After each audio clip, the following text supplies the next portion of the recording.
17 August থেকে আমরা 3000 টাকা করে ভেরিফাইড লোকেদেরকে, মহিলাদেরকে অ্যাকাউন্টে পাঠাবো। এবং কারা কারা বিবেচিত হবেন সম্পূর্ণ ক্রাইটেরিয়া 10 তারিখ সোমবার বলে দেব। 17 তারিখ থেকে অ্যাকাউন্টে অর্থ যাবে, সরকারি টাকা, নিয়ম মেনে দেওয়া হবে, বিজেপির সংকল্পপত্র মেনে দেওয়া হবে।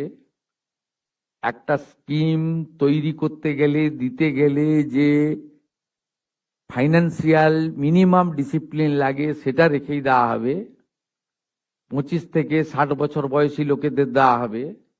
অন্যান্য সমস্ত আপনারা কাগজ পেন নিয়ে আসবেন, নোট করতে থাকবেন।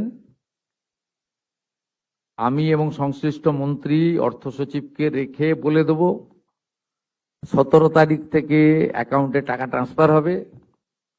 আর এটা কেবলমাত্র এই মাসে হয়ে যাবে, পরের মাসে থেকে বিজেপি সরকার যতদিন থাকবে প্রত্যেক মাসে দ্বিতীয় সপ্তাহে টাকা ট্রান্সফার হয়ে যাবে।